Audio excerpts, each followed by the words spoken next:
Olá pessoal, maravilha! Começando mais um vídeo com vocês aqui no canal Fernanda Restauradora, sempre com muita alegria.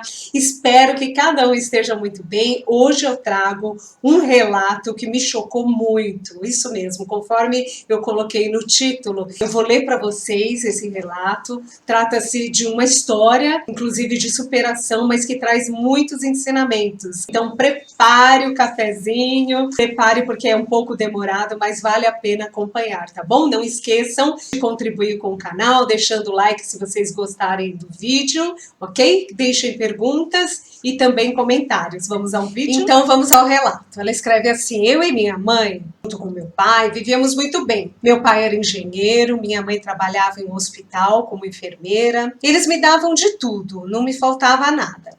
Também eram bastante exigentes comigo. Eu tinha que fazer por merecer toda vez que eu quisesse alguma coisa, uma boneca, um brinquedo, etc. Um dia fui buscar a minha mãe no serviço com meu pai e vi ela toda de branco com uma amiga. Todas pareciam um anjo, me chamaram muita atenção. Eu era pequena e tudo para mim era fantasia.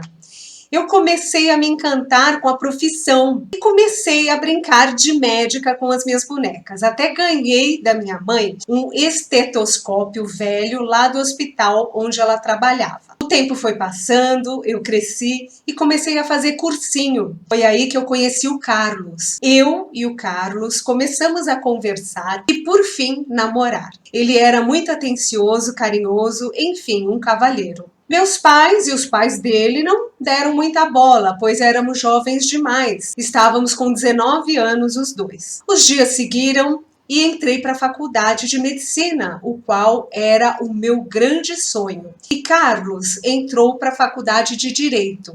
Até o dia que os pais de Carlos acabaram sofrendo um acidente. Sofreram um acidente de carro e vieram a falecer. Carlos era filho único e se desestabilizou bastante. Ele saiu da faculdade. Os pais dele tinham boas condições e ele herdou uma casa bem grande e também um mercadinho de bairro. Nós seguimos mais alguns anos no namoro até que decidimos nos casar. Afinal, a casa já estava para facilitar tudo e ele seguia mantendo o mercadinho. Os dias seguiram e eu, já casada, sempre o via sair para andar de cavalo. E como aquilo lhe fazia feliz, eu não questionava. Foi aí que tudo começou. Eu não gostava de me meter na vida dele, portanto, não questionava nada. Eu achava, que deveríamos ter cada um a nossa liberdade de escolha. Mas um dia encontrei um bilhete de apostas de corrida de cavalo no bolso da calça dele. E também, ao verificar no cofre que tínhamos em casa, atrás do fundo falso do guarda-roupas, vi que estava faltando algum dinheiro. Não era muita coisa, mas estava faltando realmente uma quantia. Contei o ocorrido para minha mãe, que me alertou que essas coisas de vício com jogos começa de pouquinho em pouquinho e depois vira algo que não se consegue controlar. Eu pensei, ela disse que eu deveria falar com ele. Eu pensei que cada um deve cuidar da própria vida. Não quis interferir mais uma vez. Não queria ser uma esposa chata e controladora, então me calei. Estávamos bem de vida e não me dei conta de que o perigo rondava. Certa vez recebemos visitas e era o amigo dele com a esposa, a qual me perguntava bastante sobre a vida de casada. Nós fomos para a cozinha, começamos a conversar enquanto preparávamos alguns coquetéis e petiscos. Ela me perguntou se eu concordava com o fato de Carlos ser um jogador compulsivo. Eu me admirei e disse que apenas vi um único bilhete de apostas de corrida de cavalo no bolso dele e que isso não seria motivo para tanta desconfiança. Mas eu percebi que meus pais, no caso a minha mãe, estava muito certa ao me alertar sobre os vícios. Na conversa com essa esposa do amigo dele, ela confirmou que ele era quem mais apostava. Ela confirmou isso, né? Olha só. Olha como tem que perceber os sinais, né, pessoal? No final da reunião, em nossa casa, Carlos veio me perguntar o que tanto eu conversava com a esposa do amigo dele. Eu disse que havíamos nos gostado, né? Nos dado bem, gostamos da conversa. Era só isso. Mas me veio o impulso na hora de perguntar para ele. Não sei o que me deu. E eu emendei a conversa e falei para ele, já não é tempo de parar com as apostas? Ele ficou furioso. Disse que isso era assunto dele, que ele que colocava a comida na porcaria daquela casa, enfim, quase surtou. Eu fiquei abismada com o chilique que ele deu. Eu disse, ok, cada um sabe o que faz. Eu continuava com os estudos, também em paralelo, pois queria seguir na área da especialização em medicina psiquiátrica. Eu tinha uma empregada e certo dia cheguei em casa, mal encontrava com ela nos dias de trabalho. Ela havia sido demitida. Meu marido havia demitido. Nesse período, a minha mãe adoeceu e em poucos dias acabou falecendo. Eu fiquei em choque e pensei até em largar a faculdade de medicina, mas faltava pouco tempo para eu me formar. Eu até tinha imaginado a minha mãe lá comigo, fazendo parte da plateia, mas meu pai e Carlos me motivaram a continuar. Comecei a tomar medicações pesadas, para dormir, pois eu tinha frequentes pesadelos com minha amada mãe. Eu pensava no conselho que ela tinha me dado sobre os vícios e que de pouco em pouco é que se torna, né, algo incontrolável. O tempo passou e me formei médica e com especialização, né, seguindo a especialização de psiquiatria. Minha vida mudou, comecei a ficar mais em casa. Eu tinha planos de montar um consultório, etc. Nesse dia, eu em casa e repleta de bons planejamentos para minha vida, chega o Carlos e me lembro como se fosse hoje. Ele estava agitado, ofegante, olho arregalado e parecia estar com medo. Eu perguntei com tom de brincadeira: você por acaso está usando droga? Ele me olhou e jogou um vaso sobre mim. Ele me olhou e jogou um vaso sobre mim. Nessa hora eu tive certeza que ele estava sim usando droga. Discutimos muito e tão intensamente que os vizinhos até chamaram a polícia. O policial disse se eu queria prestar queixa, mas eu disse que não, pois em 6 anos de casamento foi a primeira briga dessa instância, né, com violência. No outro dia, ele caiu em si e preparou um lindo café da manhã. Mas, sabe aquele ditado que quando o milagre é muito, o santo desconfia? Então ele veio com um papinho perguntando o que eu achava de vender o mercadinho. E eu disse que não achava boa ideia, pois vivíamos dessa renda. Por sinal, vivíamos muito bem. Aí ele me disse que era só a gente se adaptar e viver de uma forma mais modesta, viver com o mínimo, o suficiente. Tudo seria questão de adaptação. No dia seguinte, pasmem, ele já havia vendido o mercadinho. Ou seja, ele veio com aquele papinho no dia anterior para perguntar para mim só para sondar a minha reação, mas certamente já estava feito. Ninguém vende algo de um dia para a noite. Eu nem falei nada, pois a herança era dele. Ele que deveria fazer o que quisesse, pois eu não tinha o direito de me meter. Ele veio com um papo no dia seguinte falando de vender a casa.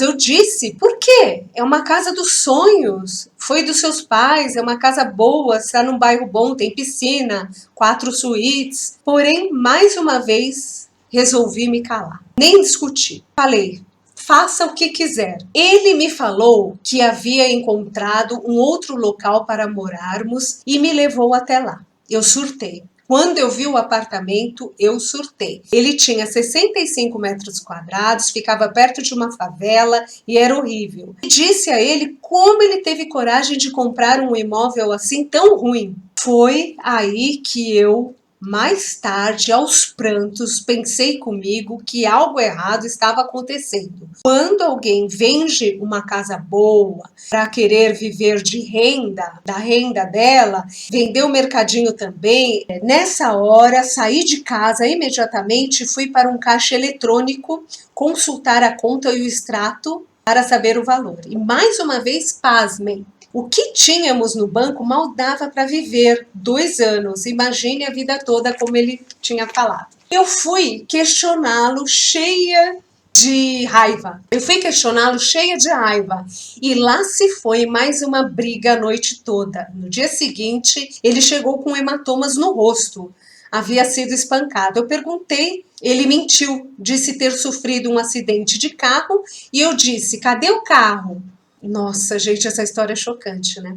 Cadê o carro? Ele disse: o guincho levou. E eu disse: liga para lá que eu quero ter certeza que aconteceu isso. Aí ele me xingou de drogada, disse que eu estava ficando louca. Nessa época eu ainda tomava remédios calmantes para me manter um pouco equilibrada.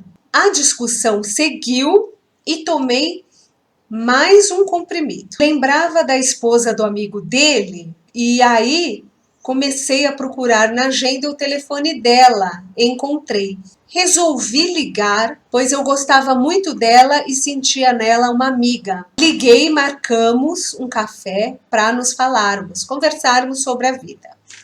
Ela estava separada, ela estava separada do amigo de Carlos, né? Do marido dela, e me relatou que na época eles andavam muito juntos e inclusive nas apostas de cavalo, de corrida de cavalo. E comentou que ele, né, estava falido por conta das apostas. Mas eu não quis, né? Ela falou que a amiga dela disse que não quis se meter para não aborrecer e abalar o casamento.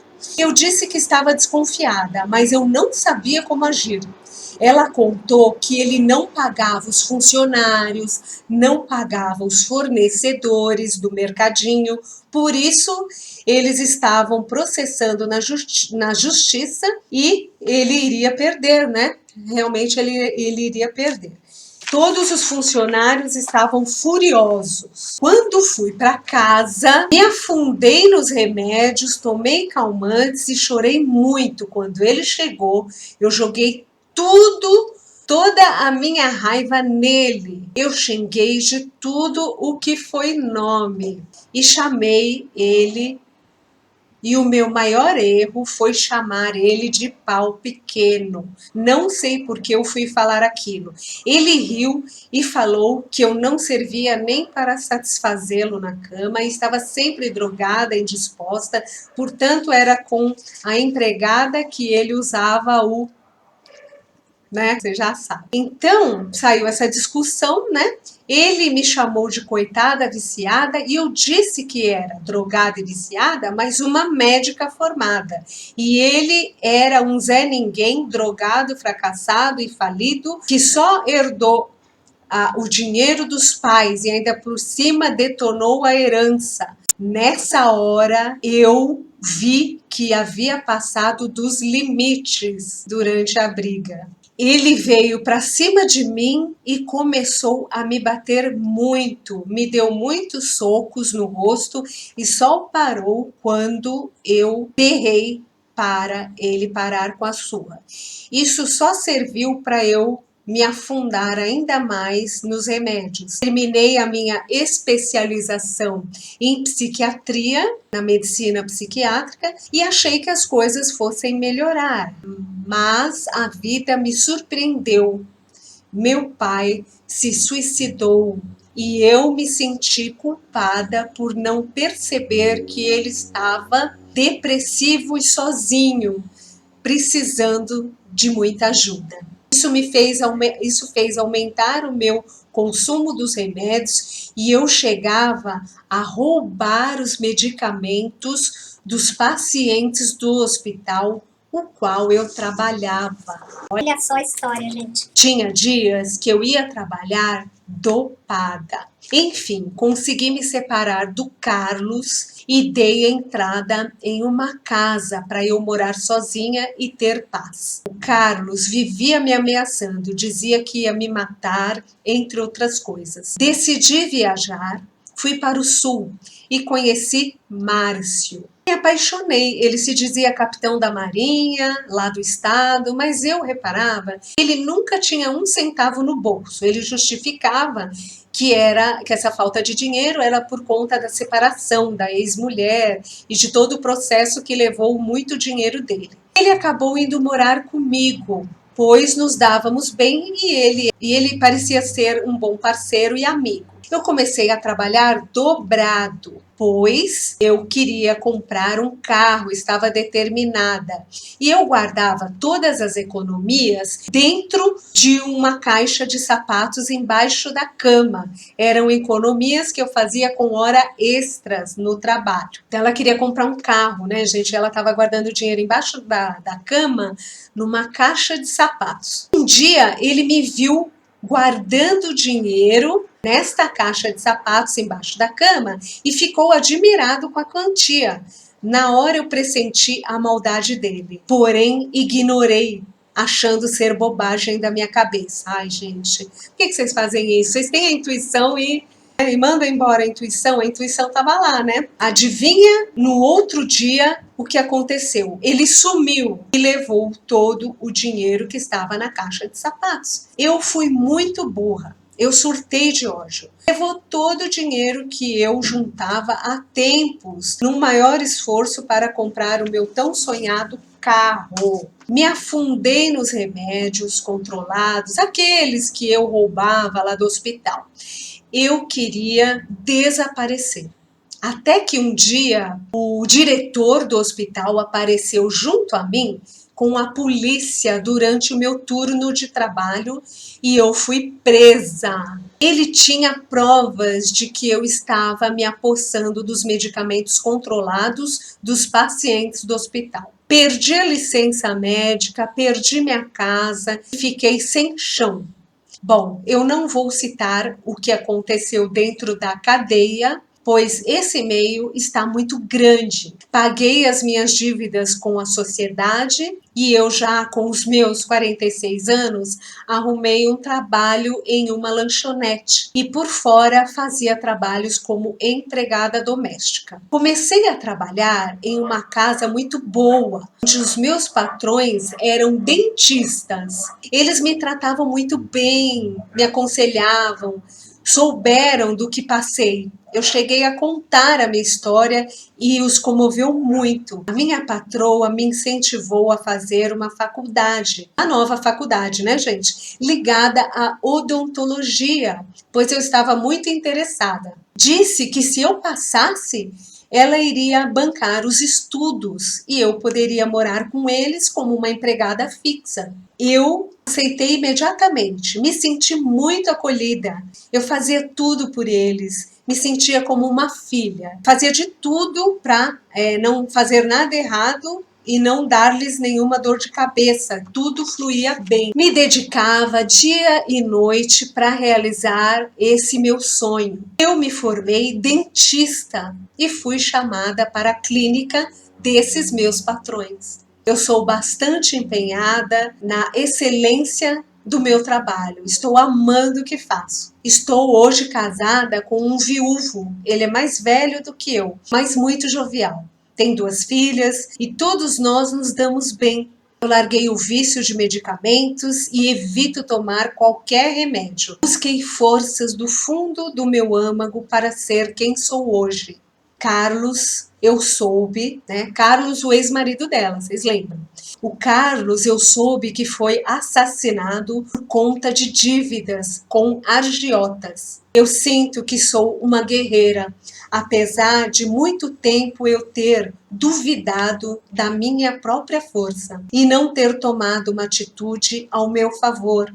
em busca da minha felicidade, mas nunca é tarde para ser feliz. Mande abraço a todos do canal, um abraço especial para você. Espero que a minha história sirva de lição para as pessoas que se sentem no fundo do poço. Sempre tem uma chance. Abraços. Vou manter a identidade da pessoa, né? Fulana de tal. E ela deixa esse relato super comovente aqui pra gente e que eu coloquei o nome, né, de As Voltas que a Vida Dá. Né, do fundo do poço até essa superação, né, gente? Tem gente que até brinca, né? Ah, fundo do poço tem mola, né? Chegou lá no final, só resta subir novamente. Mas a gente fala brincando, mas é muito sério isso, né?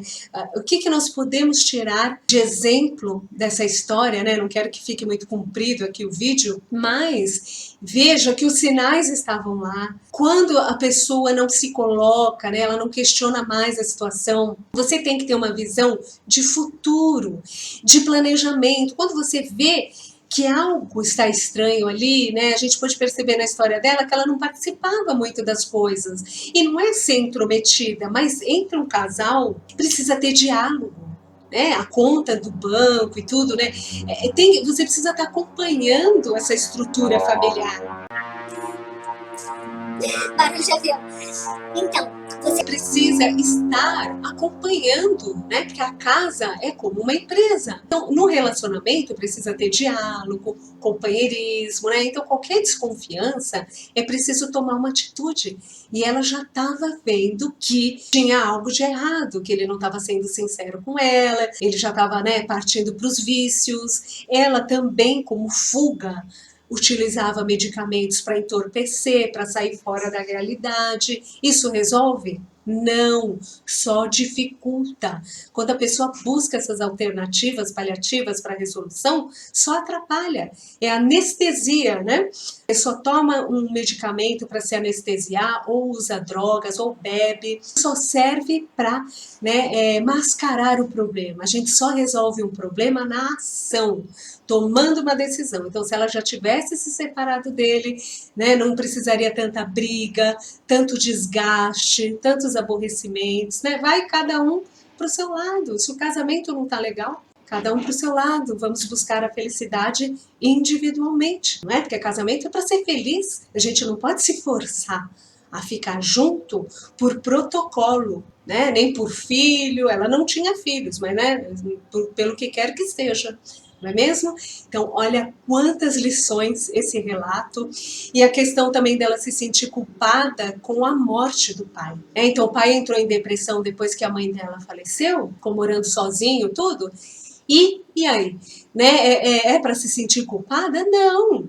Porque, assim, por mais que você dê atenção para a pessoa, é a vida dela. É a individualidade dela. Ele não soube lidar, preferiu tirar a própria vida. Mas essa coisa de você se culpar pelo que o outro faz com a vida dele é muita pretensão, é muita autoexigência consigo. A gente faz o que pode, não é? E cada um é responsável pela própria vida, pela própria força de superação. Não é? Então, olha que história realmente chocante. Mexeu com vocês? Se vocês tiverem uma história assim também, eu vou deixar o meu e-mail e vocês podem estar enviando, ou então por áudio via WhatsApp, tá bom? E aí eu relato aqui, eu não conto a identidade, não revelo a identidade da pessoa, mas passo aqui o ensinamento no canal, porque toda vivência tem um ensinamento, não é mesmo? Então, muito obrigada, não esqueçam de participar deixando like, compartilhando o vídeo,